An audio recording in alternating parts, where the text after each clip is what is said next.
There is a phenomenon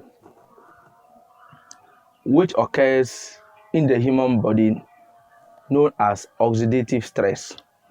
This is simply when there are more free radicals produced in the human system, outweighing more than the rate at which the system is able to get rid of these free radicals.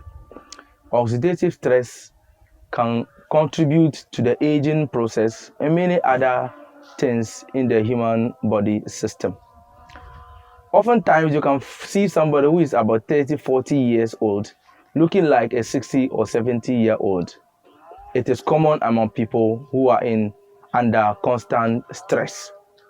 In the month of Ramadan, we commonly incorporate dates into our diet. Aside dates being rich in fiber, which helps to control constipation, some studies on dates have also shown that they are rich in some antioxidants. Hence, when a person consumes dates, it goes a long way to help prevent oxidative stress.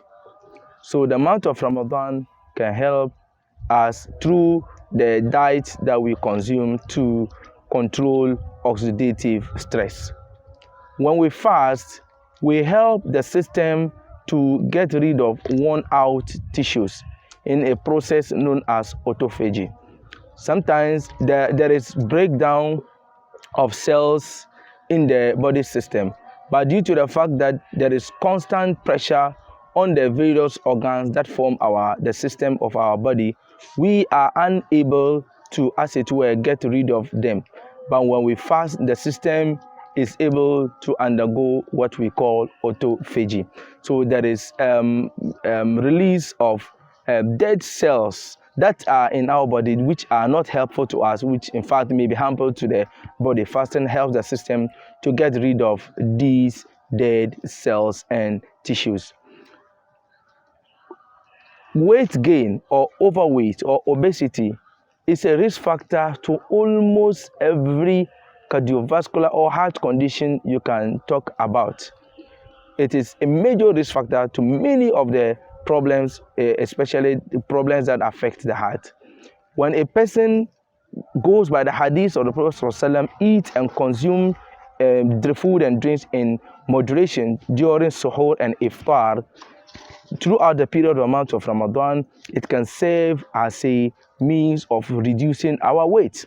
And when we are able to control our weight, we go a long way to be able to reduce our risk of contracting some forms of cardiovascular condition, because this particular overweight that people who are overweight or obese are prone to having these medical conditions, and when these cardiovascular conditions, and when a person fasts in the month of Ramadan, at some point when the body goes into the fasting stage, the system goes into other glycogen stores to get glucose, and then sometimes fat is also broken down to produce energy.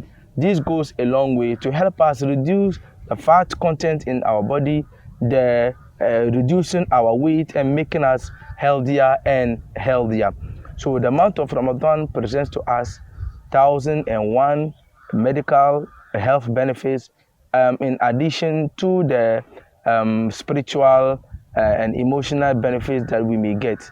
This can only be achieved if we take fasting seriously, and if we fast in accordance with the way Master Muhammad sallallahu alaihi wasallam fasted.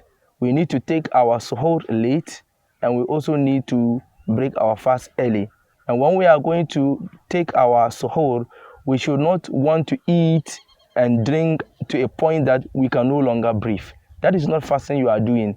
If you eat and drink this way, I'm afraid we may not be able to get these health benefits that comes with fasting in the month of Ramadan. But if we eat and consume in moderation, we are more likely to earn so many other physical benefits. Many people have this misconception, and I will conclude on this note, that when you eat more at dawn, then you will be able to sustain hunger over a longer period of time.